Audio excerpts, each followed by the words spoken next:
February 1945, Colorado. The cold did not roar, it tightened. Snow squeaked under boots, breath turned to crystals, and the pine rows looked less like wilderness than a managed plan. Friedrich Richter learned the camp by pretending he was only tired.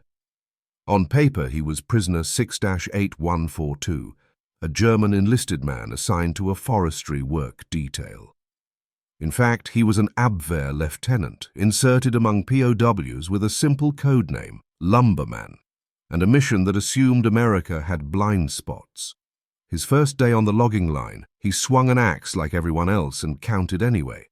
Not aloud, not with gestures. He counted by breathing, 4 breaths from the gate to the first marker, 7 to the dip where ice gathered, 3 to the bend where a guard's view broke. He tied numbers to ordinary labor. A split stump became table. A fallen trunk over a creek became door. A boulder that forced the line to curve became knee. Action became map. Map became possibility. The price was simple. Raw hands, a burning chest, and the constant effort of looking ordinary while thinking like a specialist. At the tool shed that noon, the first warning arrived.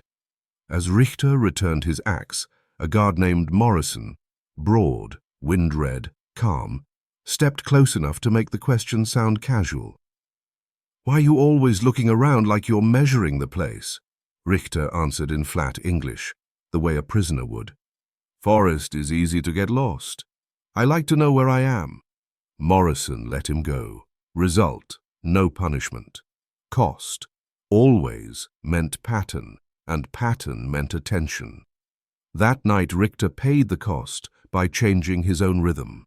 The next morning he took the long way to the line, forced himself to stop at a water barrel he did not need, and let other men pass him at the gate.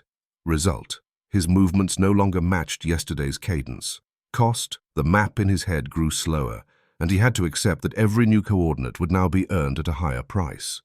2 days later, Richter tested the second requirement. Contact. Mail was allowed, which meant it was controlled. When the clerk handed him a thin envelope that had been opened and resealed, he smelled glue and tobacco, and knew Berlin was still reaching. He decoded it under his blanket. The words were domestic nonsense. The first letters of each line were not. It was a channel check, nothing more. Richter's reply was prearranged. A harmless paragraph to a cousin with commas placed in a pattern that would confirm he was alive and in position. He wrote it carefully and watched it vanish into the outgoing bag. The next day, when the clerk announced what had been sent, Richter's letter was missing. The day after, it reappeared and went out without comment. Result: the channel stayed open. Cost: the one-night delay was a message. Someone had started looking twice. The real order arrived a week later. The cover story got thinner, the handwriting tighter. Richter decoded the instruction and felt his stomach hollow as it turned into 3 clean phases. Phase 1. Assess the site and identify reliable men. Phase 2. Sabotage critical points in the timber operation. Milling transport equipment when conditions permit. Phase 3. Await extraction or support. If contact is made, transition to harassment. On paper, it was logical. Hit production, strain logistics, prove the Reich still had reach. In practice, Richter saw the hidden 4th line. Any action here would trigger rule-based punishment that could catch everyone. He began with Phase 1, as if Phase 2 could wait. He moved toward the tool shed because every sabotage fantasy started there. He volunteered for sweeping, stacking, carrying boxes, all the small jobs that put him near supplies. He watched the ledger columns and the clerk's patient marks. It wasn't chalk on a board. It was inventory as discipline. Still, systems had gaps. Crowds distracted eyes. A rag could disappear into a glove. A handful of nails could be for repairs. A short length of wire could look like trash. Richter took small things that would later become options. The next morning, the gap was gone. A sign hung on the wall. All equipment and supplies to be issued and returned with two-person verification. A second soldier stood beside the clerk, watching hands and counting returns. Result: Richter's reserve became useless. Cost: he hadn't even acted yet, and the system had already tightened. Quietly, without accusation. If tools were blocked, he needed people. Reliable men, Berlin had said. Controllable men, Richter corrected. He tested two prisoners for two opposite reasons. Koch had studied economics before the war. He spoke in ledgers and probabilities, not slogans. Richter approached him after dinner in the low noise of men mending socks. "Do you think this work matters?" Richter asked. Koch exhaled smoke. "It matters that we don't get punished. Rules last." Richter shifted the question as if it were abstract.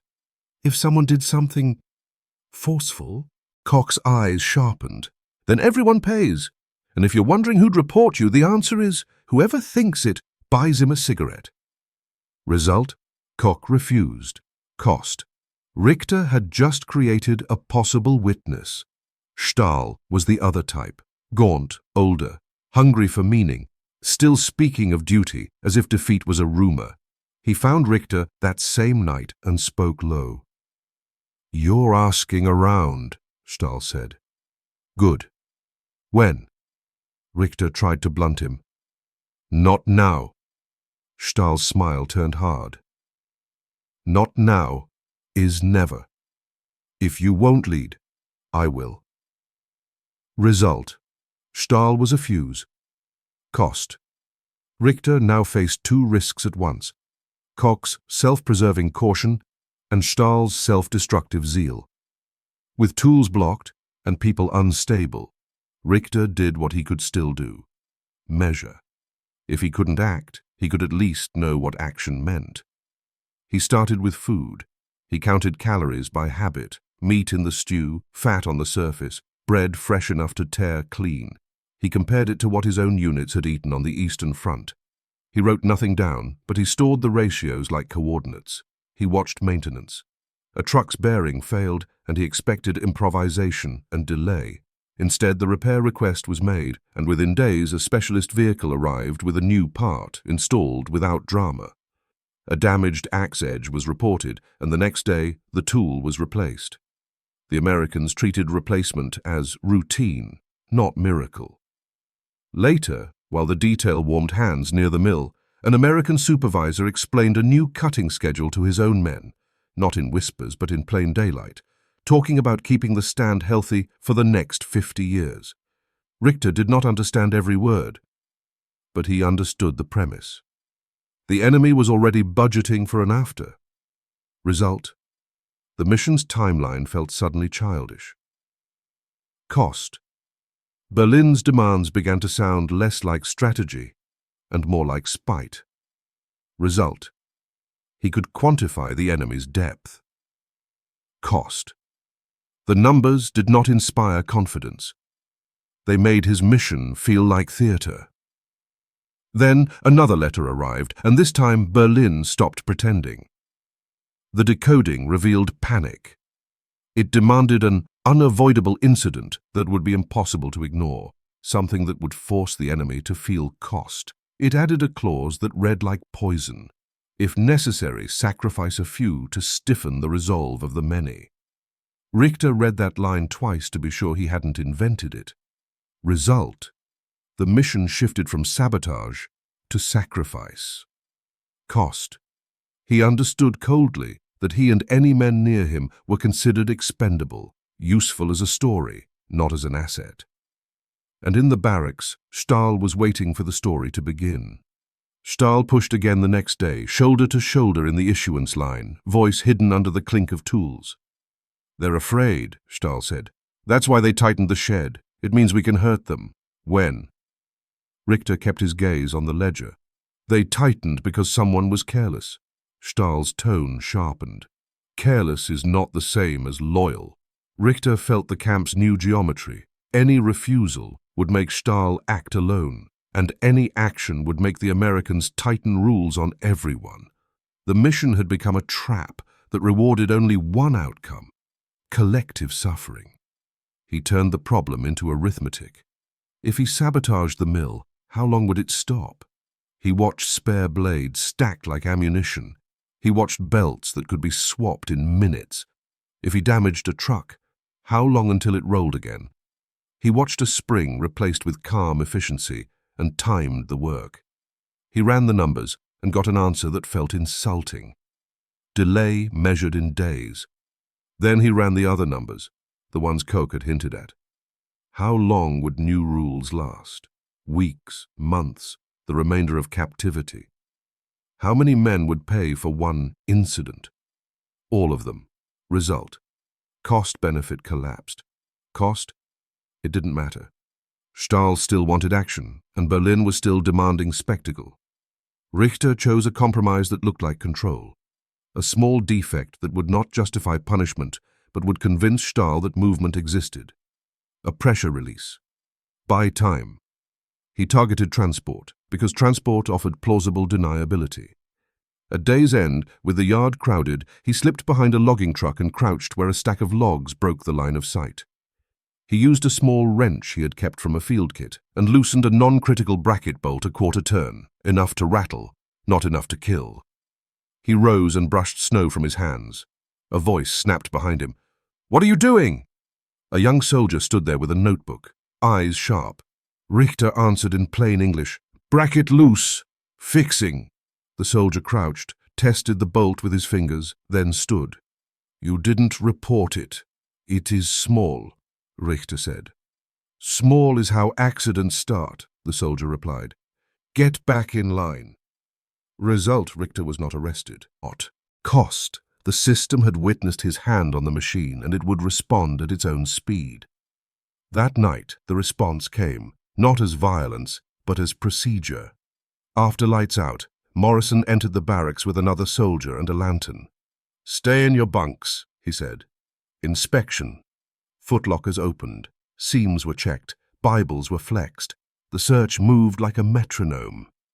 Richter's second letter was hidden in a stitched seam of his work trousers, the same kind of seam the younger soldier had noticed before.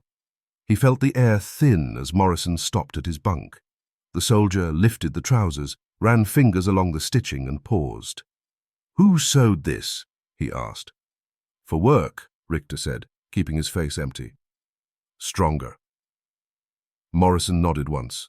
"Open it." Richter understood what "open it" meant. Paper exposed, accusation locked, chain reaction beginning. He had no time to negotiate, only time to choose. "Wait," he said, and stepped toward the small stove where embers still glowed. He held the trousers close, shielded by his body for a breath, tore the stitch just enough to free the folded paper, and dropped it into the embers. The paper curled, smoke rose, ink blackened into nothing. The younger soldier surged forward. Morrison caught Richter's wrist. "What was that?" the soldier demanded. "Paper," Richter said, letting his English flatten into the helplessness of a prisoner. "Dirty, not important." "Not important?" The soldier reached for the poker. Morrison stopped him with a hand. He stared at Richter, calm, but colder than before. "You burned something during a search. That's important." Result: the content was gone. Cost: the act of burning was its own confession. They searched harder. They found nothing else. No letter, no notes, no tools, no proof beyond the smoke. When they left, Richter was not dragged out. No one was beaten. No rules were announced. When the door closed, Richter felt the camp's logic pivot. The Americans had not needed to punish him publicly. The search itself taught everyone what suspicion meant. A man 2 bunks down turned his face to the wall. Someone stopped laughing mid-sentence. Result: Richter stayed physically safe. Cost: he became contagious, a risk other men wanted at a distance. But the barracks had heard everything. Men lay awake in silence, and Richter felt their listening turn him into a threat. At dawn, Stahl cornered him by the latrine. "They searched," Stahl said, breath white. "They search when they fear us." "They search when someone is stupid," Richter replied. Stahl's eyes glittered. "If you won't lead, I will." Now, the trap tightened from both sides. The Americans had noticed him, and Stahl had decided the camp was ripe. Then weather intervened the way weather does, indifferently, violently, on schedule no one controlled. A storm rolled down from the mountains, snow thickened. The logging detail was called in early to secure equipment and check the forest road. Morrison was assigned to drive a small truck to a checkpoint cabin, and Richter was ordered along. The truck skidded on ice and sank into a drift. Morrison cursed, reversed, tried again, failed. The storm erased tracks within minutes. "We walk," Morrison said. They pushed through wind and snow to the cabin, a wooden box with a stove, a table, and a radio that crackled weakly. Morrison lit the stove and tested the signal. Nothing reliable. "We're here a while," he said, and sat. Richter stood near the door, listening to the wind hammer the walls. The cabin smelled of smoke and wet wool. Survival reduced everything to immediate tasks. Morrison spoke into the silence, as if the storm loosened something. "My boy's in the Pacific," he said. 19. I want this to end." Richter gave a safe answer about parents in Munich. Morrison nodded, staring into the stove. "People back home already argue about after," Morrison said. "Jobs, houses, roads. How not to ruin the timber by overcutting. After. The Americans used the word as if it were guaranteed. Berlin's letter demanded a spectacular incident, and even suggested sacrificing a few men to stiffen resolve. Richter saw, in the cabin's small heat, what that clause truly meant. Not strategy, but murder by paperwork, turning human beings into props. Outside, wind screamed. Inside, Morrison was a man who wanted his son alive. Result, the enemy became concrete. Cost. Richter understood delay was no longer neutral. If he hesitated, Stahl would act, and the camp would pay. When the storm eased enough for a rescue truck to reach them, Morrison and Richter returned to camp after dark. Stahl stood near the barracks, arms folded, watching as if the gate had delivered a verdict. That night, Richter did not sleep. He chose the only move that could cut every chain at once. He destroyed the mission's teeth. He burned the second letter, the decoded notes, the remaining channel markers, everything that could tie him to Berlin's instruction. He kept no trophies, no leverage, no proof that could drag other men into suspicion. What he kept was a report. On a camp notebook page he wrote in German, then in English beneath it, line by line, building a bridge that could be inspected.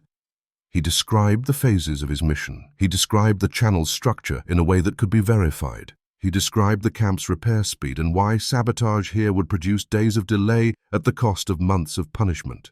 He described the new clause, sacrifice, without quoting it. He named its meaning, expendable men for an expendable story. Then he wrote his conditions. No prisoner other than himself should be punished for any contact that led to no action. He would cooperate fully, because the mission's continuation would create needless harm. He folded the paper and hid it in the most obvious place, inside his shirt against his chest. If searched, he wanted it found. At dawn, he requested to speak to Captain Chen, and said only that he had information relevant to camp security.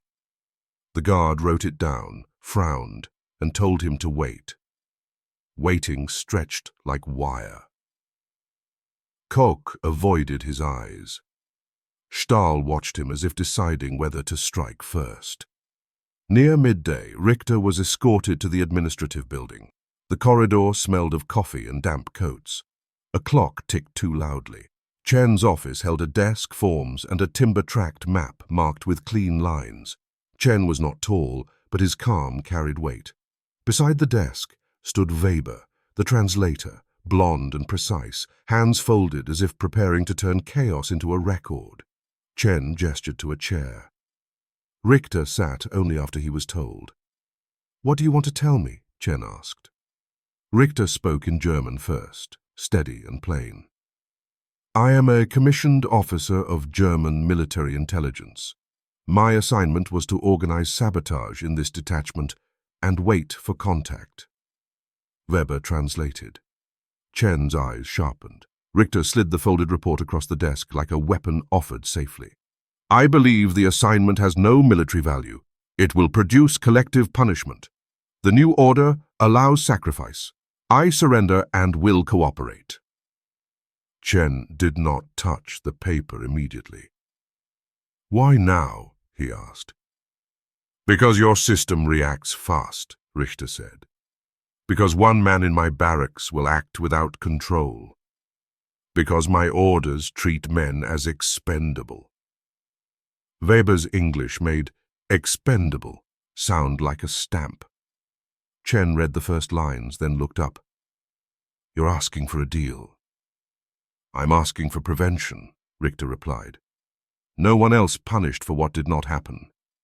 In return, I give you what I can verify. The clock ticked. The room stayed quiet. Chen made his decision the way systems do, by choosing the option that reduced risk without spectacle. Until this is verified, Chen said, you will be held separately. Richter nodded. I understand. Result: the chain was cut. Cost: Richter's name would now mean only one thing to everyone who heard it. Richter's new room was not a dungeon. It was small, clean, and locked from the outside. A cot, a chair, a window with a slice of winter sky. The absence of cruelty was still confinement. Result: he was alive. Cost: he was isolated from every sound that had once told him what the camp believed. Men arrived to question him, quiet Americans with folders and careful eyes, the kind who treated words as evidence.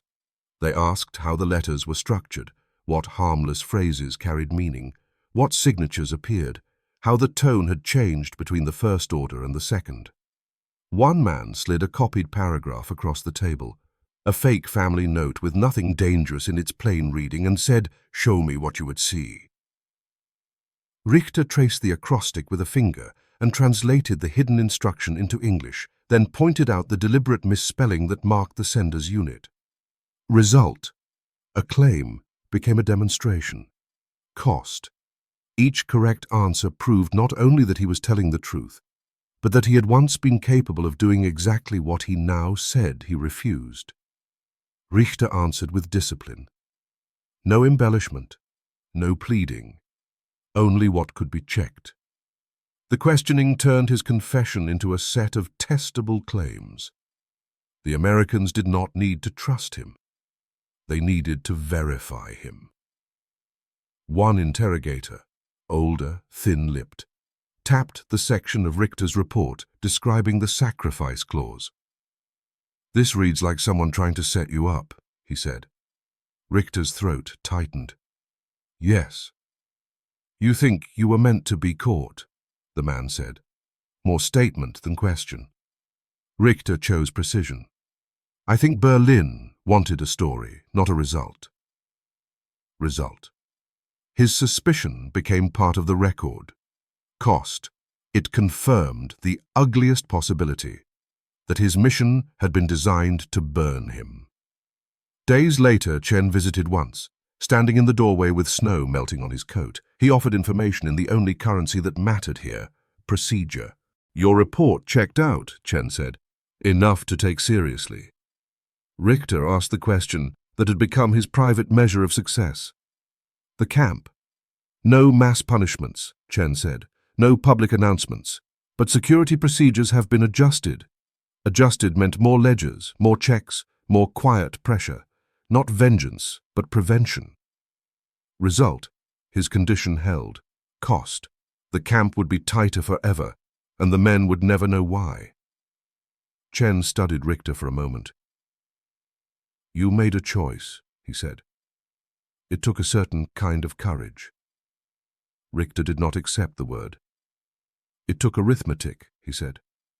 Chen nodded once, as if that was the more honest description, and left. Time moved. Snow fell and melted and fell again. Through the window, Richter could see only sky, and when the light was right, a thin line of trees beyond the fence. Then a radio in the hallway carried a formal voice, an announcement meant for staff, not for him. Richter caught the words as if they were thrown stones. Germany had surrendered. He did not move at first. He sat on the cot as if his body was waiting for another order. Result: history placed a period at the end of every argument. Cost: the period erased comfort as well as doubt. Whatever he had done, it would now be judged inside a collapsed nation. Slowly, he raised his hands to his face. His shoulders shook. No sound came out. He was not mourning the Reich as a banner. He was mourning the certainty he had once used to justify obedience. Later, he stood at the window. Beyond the fence, the forest showed the marks of planning even under snow. Cut lines, cleared patches, and in one section, young saplings staked in a neat grid. A future planted in advance. He thought of the mission's demand for a spectacular incident and understood how it had been defeated, not by gunfire, but by stability. The Americans had built a system that replaced broken parts quickly and tightened rules quietly. In such a system, sabotage became a gesture, sacrifice became a crime, spectacle became useless. Richter had been sent to grab at the enemy's throat and leave marks worth telling stories about. Every time he reached, the cat slipped away into ledgers and procedures. In the end, he grabbed the only thing still within his control, the direction of harm. He had pulled it inward, onto his name, to keep it from spilling outward onto men who would have paid for an incident they never chose. That was the only result that mattered. Weeks later, Chen returned one last time. "You won't be sent with the others," he said. "You'll be processed differently." Richter heard what was not said. More questions, more forms, a life defined by being useful to the system he had tried to break. Chen paused at the door. "Whatever you were sent here to do," he said, "you chose to stop it." Richter looked past him to the corridor, then, in his mind, to the forest road under storm, the checkpoint cabin stove, Morrison's quiet voice about his son. He chose a sentence that did not ask forgiveness. "I chose," Richter said, "to prevent an unnecessary chain." Chen nodded and left. Richter sat with the pale slice of sky and the distant line of pines.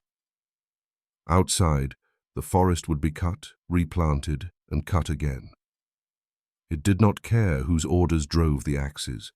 It only recorded what was taken and what returned. In that indifferent cycle, Richter found the coldest certainty of all, and the closest thing he would ever get to mercy.